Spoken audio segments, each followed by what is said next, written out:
before we jump into today's video, I want to give a huge shout out to Yolopark for sending me these two figures. Thank you so much. If you guys haven't checked out Yolopark, please be sure to go check them out in the description down below. They are such an amazing company. They sell model kits and everything, and it's freaking awesome. Also, make sure to use the link in the description down below so that way you guys can get 5% off on all AMK series and all mini series products. It is, dude, for $30,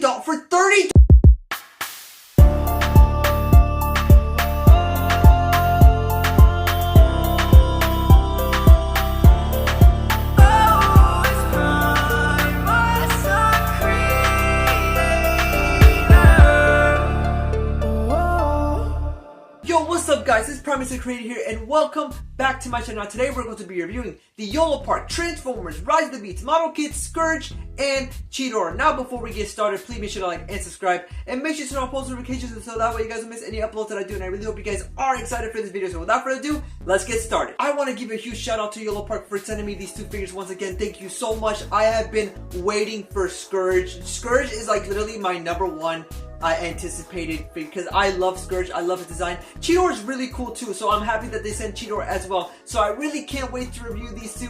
I'm super excited. Now when I did open up the boxes and see how they were like model kits, I was like, what the frick is this? I had no idea what to do whatsoever. But luckily enough, I remember that I had a brain, so I had to use it in order for me to build these guys. Are the model kits Scourge and Cheetor really worth the $30? Were they overhyped? Are these two the best model kits that Yolopark has ever made so far? Sit back, relax, and watch me build them. So without further ado, let's review the Cheetor and Scourge.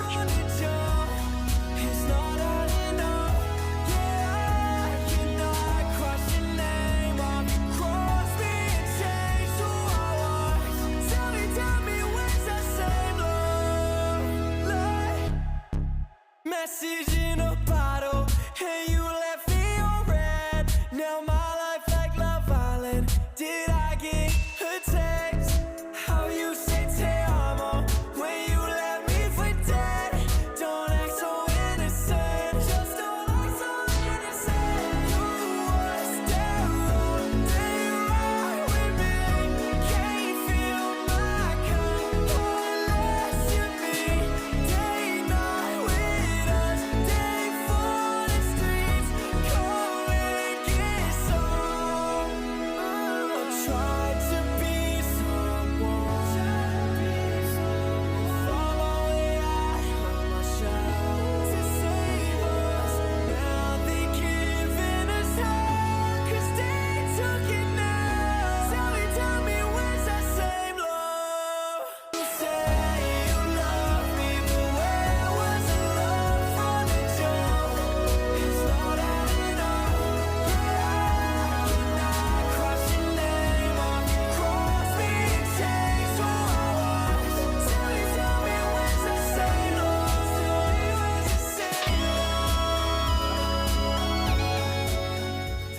Now taking a closer look at Scourge, you can see the beautiful amount of detail just on the head sculpt alone. Are you kidding me?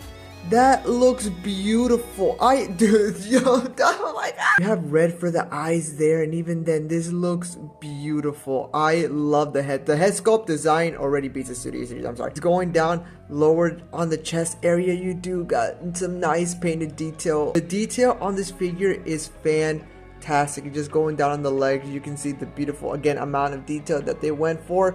I love this a lot. On the arms as well, you do got the beautiful symbols that they put. The Decepticon symbol, the Autobot symbol, the Predacon symbol. Dude, I have no words. Even on the other arm, you do got the beautiful Autobot symbol, Decepticon symbol. Dude, they didn't have to do that, but they did anyway. They were going for accuracy, and accuracy they did right. Even on the back looks beautiful. It looks so screen accurate. You got some nice silver going there for the pipes. Dude, I love this a lot. Yolopark has done it again at making the most accurate Scourge I have in my collection, or that we have ever seen so far for sure. We'll get this out the way. The mouth can move. Yes, you heard me right, ladies and gentlemen. The mouth can move. Let me, if they just look at that. It could, dude, they didn't have to do that at all. but they did anyway. Now, this figure did come with a few accessories, so let's take a look at them now. Taking a look at the first accessory here we do have is the blade that he does use in the movie. I love how they put the scratch marks on it too. It just makes it even look cooler, dude. I love it. Now, I do wish there was like maybe a hint of orange at least, but nevertheless, it looks fantastic. The second accessory here we do have is his arm cannon that he does use in the movie. We got some nice beautiful detail going on there. We got some dark gray and a little bit of, I think, light gray as well. There is a little peg right there, that way you can attach it, but nevertheless it looks freaking beautiful. Now the last accessory I want to talk about is his claw here. I do freaking like this. Now the cool thing about this claw is that it can spin very freely. The claws are very articulative as well, so you can get some really cool poses and stuff with it. They didn't have to make it spin, but they did, as it did in the movie as well, which I love. Now, to put on his accessory, we're gonna take the arm blade here, and in the back of his arm, you can see that there is gonna be a little, I don't know if you can see, but there's gonna be like a little hole right here in this area. There's gonna be a peg right here on the sword, and all you're gonna do is simply just plug it in like so, and it is a very nice connection. And for the claw, what you're gonna do is you're gonna just simply just take it off. And what they did here was awesome, because now you can just plug this in like so. There's gonna be a hole right there, and again it's gonna be a peg right there. Just plug it in, and now it looked like it transformed without any. Dude, not much can be said already. This looks like a masterpiece. I adore this so much. The fact that you can be able to take out the claw and to change it into his cannon, and it's very simple to plug in as well, including the big old arm blade he has. Not enough words can be said. This figure is phenomenal. Another cool feature about this figure is that the mask is removable. Yes, you heard me right. What you're gonna do is basically just take off the mask like so. It is very grippy, so you gotta be a little bit careful. And bam! Now you have his beautiful face. And no! Yolopark, you were so close! Yolopark thought of everything. No words can describe how my emotions are going through right now. I love this face sculpt design, and you guys did see that, right? That this is a alternate head. This was the original head, the one one that has a hole right in the middle in order for the mask to tie back on. But Yolopark thought of it, and wow, I wasn't expecting this whatsoever. The face sculpt looks almost, if not very accurate to how it did in the film. You do got like that big old eyeball sticking out like how it did in the film. The mask cannot go on this head sadly, because again it does have a peg right there, and it does need that for right there in the middle of the forehead. But nevertheless, it looks fantastic. If anything, it just looks a lot more menacing, like how he did in the third act of the film. For my first size comparison, here we do have the Yolopark Scourge compared next to the Studio Series number 102 Rise of the Beast Optimus Prime. That way you can see how they both do look there. And yeah, even though the scaling doesn't work whatsoever, nevertheless Yolopark does an amazing job on capturing how Scourge did look in the film. 102 is amazing, don't get me wrong. I don't have the Yolopark Optimus Prime just yet. This is awesome. I love these two a lot, and there's not much more I have to say except that this is freaking amazing. For my next size comparison, here we do have Yolopark Scourge next to the Studio Series Core Class Noah Diaz. That way you can see how they both do look there, and I don't care, this is completely accurate. This has to be the most accurate maybe. I am not 100% sure, but I think this is accurate. Just how small Noah Diaz is compared to Yolopark Scourge. Yeah, this is accurate. There's no way you can say otherwise. This is accurate. Up next here we do have Yolopark Scourge next to my favorite figure so far I have in my collection, Masterpiece Blackout. That way you can see how they both do look there. And I'm not gonna lie to you guys, I am having a hard time deciding which figure I love the most. That's how good Scourge is. Blackout is my number one, undoubtedly my number one, but Scourge is right there. If not, then he barely takes the cake at being my new figure in my collection. That's how good Scourge is. Now for my last size comparison, I am really excited for this one. Here we do have the Yolopark Scourge compared to the Studio Series Rise of the Beast Scourge. That way you can see how they both do look there. And I have is this even a comparison? Now, wait. Before you go in the comment section and start spamming saying that this was based off a concept, I know. So I completely understand. But $30? $50, going for 60 now. That's a huge price difference. And yes, I completely understand one transforms and one doesn't, but just the price difference, it just makes a huge impact on these figures for me. I like the Studio Series one. I'm not a fan favorite of it at all, but just comparing it next to Scourge and posing these two together, there is not even a question, a shadow of a doubt that Yolopark Scourge takes the cake by a long shot. But nevertheless, I like this Scourge a lot. This will be the Scourge that I will be displaying in the Studio Series Scourge. I will be displaying it in the truck mode, and I'm never transforming it back into the robot mode whatsoever. Now for the articulation, the head is on a ball joint. He can look up that far and he can look down that far. His arm can move out, bicep swivel, bend at the elbow, and his claws does spin very well. Now for the other arm, it is a little bit different. Again, his arm can move out, bicep swivel, bend at the elbow. His blade can move, it just stays there. But his fingers are individually articulated, and you gotta be very careful because these knuckle spikes right here are the sharpest things that I've ever handled so far, other than the premium scale Megatron from the last night. I had already cut myself so many times. I had to be very careful. Now his hand is on a ball joint, so it can move however you want. He also does have a butterfly joint on both arms. He does have a chest swivel and he does have a waist swivel, so that's pretty cool. His leg can kick out roughly about that far, and it can go back roughly about that far. He does have a beautiful thigh swivel. He doesn't have a knee swivel, which is kind of disappointing. You gotta move this out the way right here so you can get the full bend at the knee. And he does have a beautiful ankle pivot, and his whole foot is on a ball joint so it can look up and down as well. The posability on this figure is fantastic. I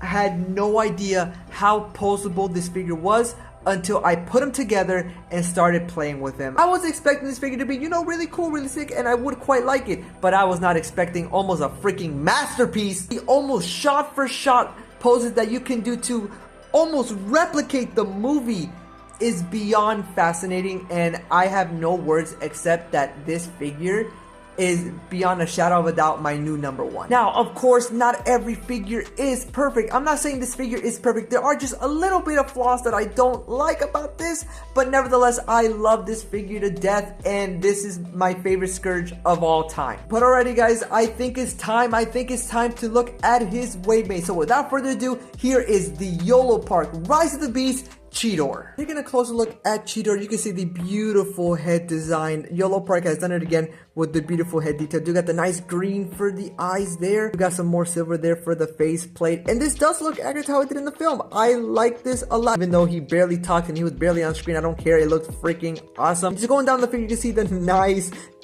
dots for the cheetah. I love this a lot. And even in the middle, you do got that beautiful maximal sign there. They didn't have to do that, but they did, and I do quite like that. Going down on the shoulders as well, do got some nice silver paint there, do got some more nice mechanical detail, and do got the spikes that he does have in the movie. And as you can see, the fingers are not articulative sadly on this one, but there is a reason why that we're going to talk about later. Now on the back here, it does look like they did put more detail, like if it's first more of that hard plastic. I like it. Going down, I do got some little booty cheetah. Again, do got some more here that they did. I do wish that there was a little bit more going all around the figure, but if you do look closely, there is like fur going out, which I just noticed that. Whoa. Okay. Now right out of the gate, I can tell you right now that this figure feels a lot more solid. I don't feel like pieces are gonna fall off with Cheetor. For Scourge, I did feel like a little bit of pieces were gonna fall off here and there, but for this one, I felt like all the places were nice and solid, and I knew that nothing will fall off. Now this figure did come with a little bit more accessories than Scourge, but let's take a look at them now. For his first really cool accessory here, we do have his blades of judgment, of staffness, of earth shattering sharpness. Yes, it does look really cool. Do got some nice yellow going down there, and if you flip it, it's the exact same thing. As you can see, one is smaller and one is larger, but they both create the long staff. Now, how do you connect it, you say? Well, it's very simple. On the back here, you do have a hole on this one, and you do have a little peg on this one if you turn it around, I believe. There you go, you do have a peg there, and all you're simply gonna do is just plug it in. Let me see if my camera will focus, that way it'll show you this cool epicness scene.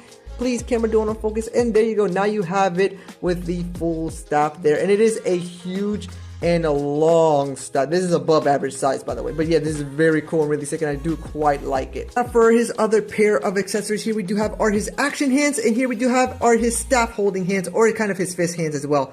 As you can see, they do have some nice mechanical detail built into them. And here we do have are his staff holding hands. Now, he doesn't have a firm grip when he does hold them with his hands, but nevertheless, I do like, again, the detail and stuff. And there's not much more I can say, except that I do wish he did have, you know, our single articulated hands like Scourge did, but it is what it is. Now, how do you put on the staff? Well, it's very simple. Now, with these, I was never really a huge fan of. I really wish all the fingers were all articulative, but it is what it is. What you're gonna do is come to the hand, and you are just gonna pop off his hand. It is a very nice grip, but you're just gonna pop it off like that, and then you're gonna bring in his action holding hand, which is gonna be this one right here, and there's gonna be a hole right there, and again there's gonna be a peg, and a ball joint, I'm sorry, and you're just gonna plug it in like so. There you go. Wow, that took a lot of force. And then once you have it, all you're gonna do is just put it in the I gotta take both of them off so we can,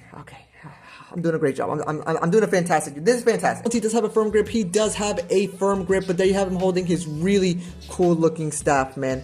Wow. There's not much more I have to say about Cheetor. Cheetor looks fantastic and phenomenal. Now, the one thing I do have to say is that this Cheetor does feel a lot more solid than Scourge does, which I'm really surprised about. But nevertheless, I love this a lot. I love the staff. It makes him feel complete now. Now this is the complete Cheetor, and he is a BOSSS boss. For my first size comparison, here we do have the Yolopark Cheetor compared to the Studio Series Rise of the Beast Cheetor. That way you can see how they both do look there. And I have no idea what to say except holy sh! Now, I remember getting the Studio Series Cheetor for almost $35, and this Cheetor is up on Yolopark for roughly $31 as well. So you can see a huge difference, but one does transform and one doesn't, but that doesn't take away the fact that this Cheetor for Yolopark looks fantastic. Just posing these two together was amazing. You can see that which one is superior and which one also is a great Studio Series figure. I do like Yolopark a lot, and you can see a lot of similarities here, which I do quite like. For my next size comparison, here we do have Yolopark Cheetor next to the rest of the Rise of the Beast figures that I do have in my collection. Now, I still don't have the Studio Series Optimus Prime, which I will actually be getting soon. I can promise you that. I love this a lot, even though it is not size accurate whatsoever.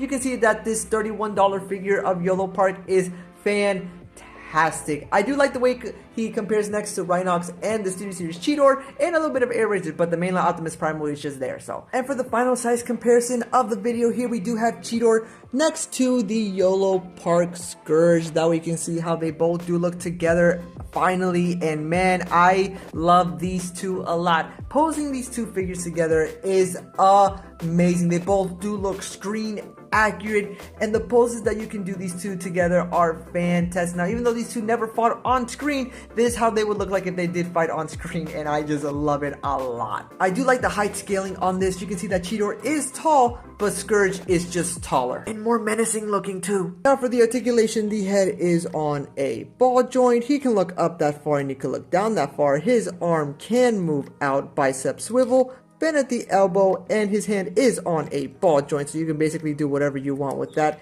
And he does have a beautiful butterfly joint as well. He can go side to side as well. He does have a chest swivel. He does have a waist swivel. His leg can kick up roughly about that far. That's a good kick.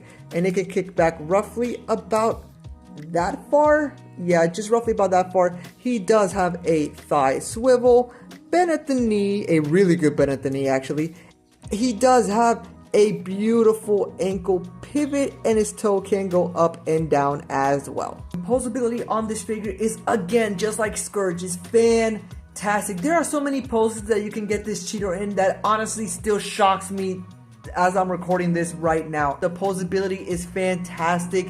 And there are some poses that I didn't know he can do that this figure really does. And this figure is only worth $30 at Yolopark. The details on this figure are amazing, and there's not much more I can say about this cheater that I haven't said. It is beautiful. But alrighty guys, I think it's time for me to give you guys my overall review and my overall grade on these two Yolopark figures. There's not much more that needs to be said that I haven't said already. These two figures are fantastic. Yolopark did an amazing job on recreating how these two did look in the movie. Now, that's not to say that these figures are perfect, because trust me, they are not. There are some cons on these two figures that I will be talking about shortly. So here's my overall review and my overall grade on these two figures. But alrighty guys, there you go. There you have me review the Transformers Rise of the Beast Yolopark, Scourge, and Cheetor. Now, what do I think? Let's start off with Cheetor. Cheetor is such an amazing model kit slash figure. I had a fun time posing this figure. He feels so solid. It's insane. And the fact that he can hold the poses, the fact that he can dual wield that long sword, the fact that he can even hold the poses are amazing. I remember seeing Cheetor in person, and I was so excited about how screen accurate it looked, and I couldn't wait for him to be finally revealed. And when he was shown, I was super excited for him, and I do really like this figure. So for that, I do have to give this figure a solid 8 out of 10. Yes, an 8 out of 10 on this figure is really good. There's just a couple nitpicks that I do have with this figure, so let's talk about it. The first con I do have with this figure is that the shoulder pads do tend to fall off when you do extend his arm just a little bit too far. With Scourge, it doesn't really do that, but for this one it does, and it did get a little bit tad bit annoying when I was trying to pose him, but that's really just the first con. My second con that I have with this figure is that he does have a little bit of a hard time standing up. I'm glad that his feet are flat, trust me, thank you so much for that. It's just for my copy, I did have a little bit of a hard time trying to stand him up, but that doesn't change the fact of how good this figure is fantastic, and any pose you want him to get into, he will do it, and I just love this figure so much. Now let's talk about Scourge. Let's talk about this model kit. Do you guys see how accurate this model kit is? It looks amazing, down to the details, down to the accessories that he comes with. The fact that he has an interchangeable face so that he doesn't have that huge hole on his forehead. It is such an amazing model. I love this Scourge so much. Is he worth the hype? He is 100% worth the hype. Because trust me, in person, you are not gonna stop playing or looking at this at all. This is the most accurate Scourge we have ever gotten, and Yolopark knocked it out of the park with this. So for that, I do have to give this figure a solid 9 out of 10. Yes, a 9 out of 10 on this figure is really good. There's just one thing that is holding him back from a perfect score, so let's talk about it. The only thing that's holding this Scourge back from getting a 10 out of 10 is that he does feel wobbly, and that does hold him back a little bit from doing the poses that I really want him to do. He does have a trouble time standing up as well, but that doesn't change the fact at all. This model kit is amazing, and he is worth the hype. He is 100% worth it, and for $30, dude, the fact that you can do shot for shot screen accurate poses or videos that you want to do is insane to me. Yolopark has knocked it out the park once again, and these two are undoubtedly their best model kits that they have ever made for Rise of the Beast. For $30, it is worth it. Just get it. Did you get him yet? Why are you still watching the video? You should totally go check out the description down below on their website. Did you get him? You're still here? Click the description. The link thing in the description. You should do it. Alright, you guys, I think that's going to do it for me. If you guys are new to the channel, please make sure to like and subscribe. And make sure to turn on post notifications so that way you guys don't miss any uploads that I do. I really hope you guys did enjoy this video. Again, Yolopark, thank you guys so much for sending me these two model kits. They are amazing. It is 100% worth it. And I am so happy that they made these because these are definitely worth the hype. Other than that, it's been Primus the Creator. Remember to stay calm and keep moving on. So I'll make sure to see you guys all in the next one till all are one. Bye!